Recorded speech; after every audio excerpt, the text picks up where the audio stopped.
എല്ലാവർക്കും നമസ്കാരം. ഇന്ന് നമ്മൾ വന്നിരിക്കുന്നത് ഒരു അടിപൊളി തേങ്ങാക്കൊത്ത് ബീഫുമായിട്ടാണ്. അപ്പോൾ അതെങ്ങനെയാണ് തയ്യാറാക്കുന്നതെന്ന് നോക്കിയാലോ.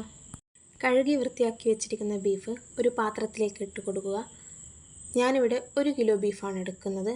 അതിലേക്ക് ഇഞ്ചി വെളുത്തുള്ളി, ആവശ്യത്തിനുള്ള ഉപ്പ്, 1/2 ടീസ്പൂൺ മഞ്ഞൾപ്പൊടി, 1/2 ടീസ്പൂൺ മുളക് പൊടി ഇട്ട് നല്ലപോലെ കൈകൊണ്ട് മിക്സ് ചെയ്തെടുക്കുക.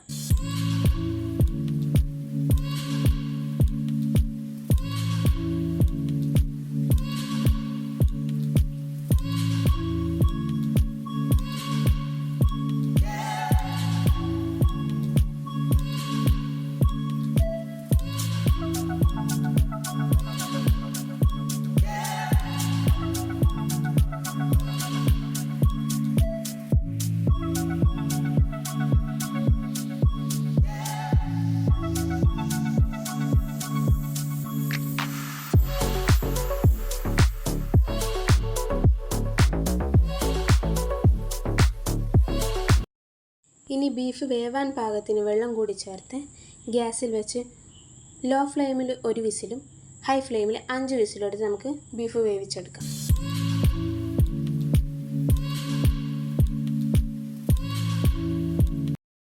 ബീഫ് വേവാൻ വെച്ച ടൈമിൽ അതിലേക്ക് വേണ്ട മസാല റെഡിയാക്കാം. അതിനൊരു പാത്രം എടുത്ത് ചൂടായതിനു ശേഷം അതിലേക്ക് 5-6 ടേബിൾ സ്പൂൺ വെളിച്ചെണ്ണ ഒഴിച്ചു കൊടുക്കുക.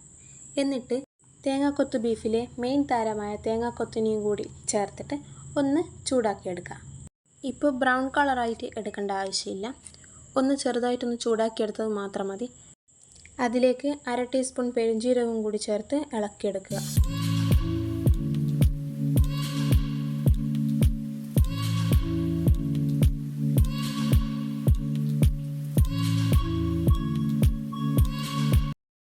മൂന്ന് വറ്റൽമുളകും 250 ചെറിയുള്ളി തൊലി കളഞ്ഞ് മുഴുവനായി ഇട്ട് ഇളക്കി കൊടുക്കുക. ബീഫ് വെക്കുമ്പോൾ ചെറിയുള്ളി കൂടുതലായി ഇടാൻ ശ്രമിക്കുക, അതായിരിക്കും കൂടുതൽ ടേസ്റ്റ് കൊടുക്കുക.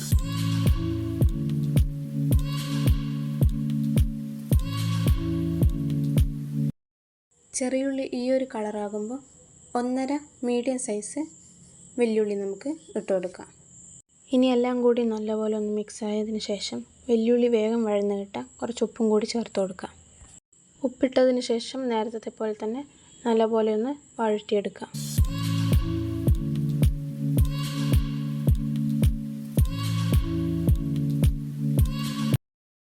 ഇനി ഇതിലേക്ക് ഒരു വെളുത്തുള്ളി മുഴുവനായി തൊലി കളഞ്ഞ് ചതച്ചതും ഒരു കഷ്ണം ഇഞ്ചി ചതച്ചതും ചേർത്ത് വഴറ്റി കൊടുക്കാം.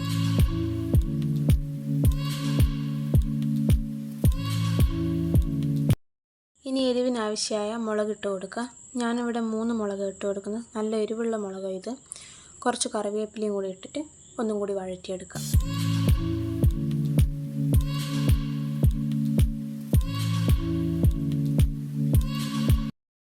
ഉള്ളിയെല്ലാം നല്ലപോലെ വഴന്നു വന്നിട്ടുണ്ട്. ഈ സമയത്ത് പുളിപ്പിനാവശ്യമായ തക്കാളി ചേർത്ത് കൊടുക്കാം. ഞാനിവിടെ 1 തക്കാളിയാണ് ചേർത്ത് കൊടുക്കുന്നത്.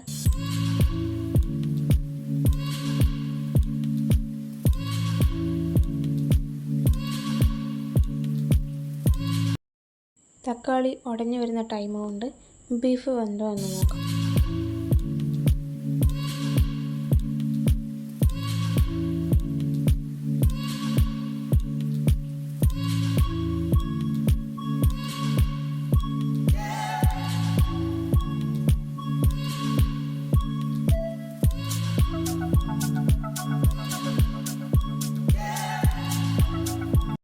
ബീഫ് നല്ല പാകത്തിന് തന്നെ വെന്ത് കിട്ടിയിട്ടുണ്ട്. ഇനി വഴന്നു വന്ന മസാലയിലേക്ക് പൊടികൾ ചേർത്ത് കൊടുക്കാം. 1/4 ടീസ്പൂൺ മഞ്ഞൾപ്പൊടി ചേർക്കാം. മഞ്ഞൾപ്പൊടി കൂടിക്കഴിഞ്ഞാൽ മസാലേൻ്റെ കളർ തന്നെ മാറിപ്പോവും.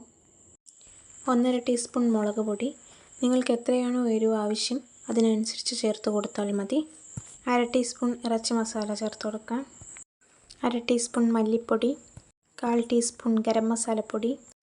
ഇനി എരിവ് പോരാന്നുണ്ടെങ്കിൽ എത്രയാണോ എരിവ് വേണ്ടത് അതിനനുസരിച്ച് കുരുമുളക് പൊടി ചേർക്കാം. ഞാനിവിടെ ചേർക്കുന്നില്ല.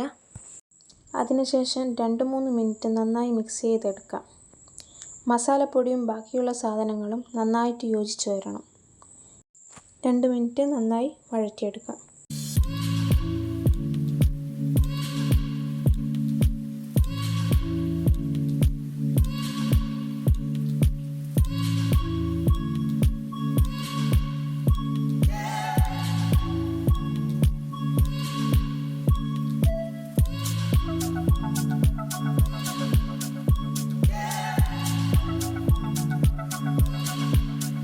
മസാല നല്ല കറക്റ്റ് പാകമായിട്ട് വന്നിട്ടുണ്ട്.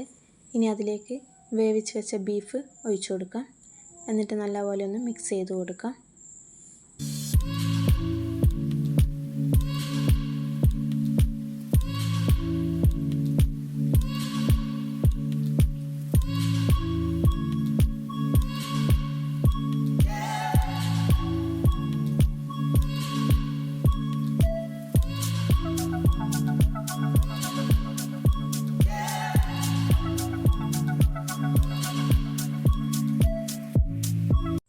ആവശ്യമുണ്ടെങ്കിൽ കുറച്ച് ഉപ്പും കൂടി ചേർത്ത് ഒന്നും കൂടി നല്ലപോലെ ഒന്ന് ഇളക്കിയിട്ട് യോജിപ്പിക്കുക. ഇനി ഒരു 5 മിനിറ്റ് അടച്ച് വേവിക്കാം. അപ്പം ഗ്രേവി രീതിയിലായിട്ട് വരും. 5 മിനിറ്റിന് ശേഷം തുറന്ന് നോക്കിയപ്പോൾ കറക്റ്റ് നമുക്ക് വേണ്ട പാകത്തിനായിട്ടുണ്ട്. ഇനി അതിൻ്റെ മേലിലേക്ക് പുതിന ഇലയും മല്ലിയിലയും ഒരു പിടി ഇട്ടിട്ട് നല്ലപോലെ മിക്സ് ചെയ്ത് കൊടുക്കാം.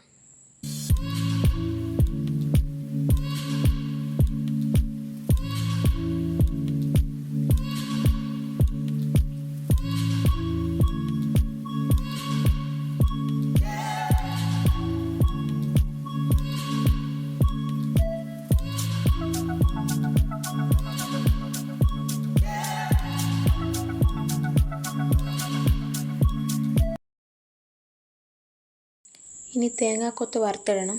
അപ്പോൾ അതിന് വേണ്ടിയിട്ടൊരു പാത്രം എടുക്കുക. പാത്രം ചൂടായി കഴിഞ്ഞാൽ അതിൽ ഒരു 3-4 ടീസ്പൂണ് വെളിച്ചെണ്ണ ഒഴിക്കാം. അതിൽ ചെറിയ ചെറിയ കഷ്ണങ്ങളാക്കിയിട്ട് കൊത്തി വെച്ചിട്ടുള്ള തേങ്ങാക്കൊത്തിട്ട് കൊടുക്കുക.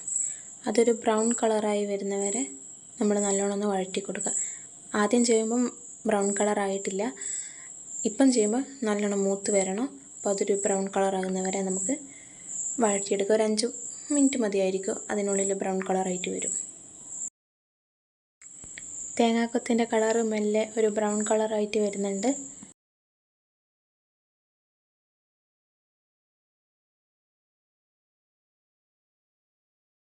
വറുത്ത് വെച്ച തേങ്ങാക്കൊത്തി നമുക്ക് ബീഫിലേക്ക് ആഡ് ചെയ്യാം.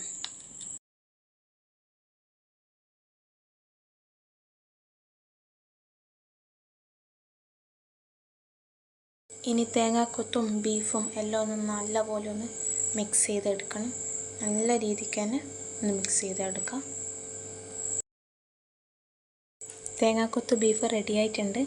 ഇനി ഇത് ഒരു പാത്രത്തിലേക്ക് മാറ്റി കുറച്ച് കനം കുറഞ്ഞിട്ട് വലിയുള്ളി മുറിച്ചിട്ടിട്ട് അത് ഇതിൻ്റെ മേലിലേക്ക് വെക്കാം. വേണമെങ്കിൽ ഒരു നാരങ്ങേൻ്റെ കഷ്ണം ഒന്ന് പിഴിഞ്ഞ് കൊടുക്കാം. അപ്പോൾ എല്ലാവരും ട്രൈ ചെയ്യുമെന്ന് വിശ്വസിക്കുന്നു.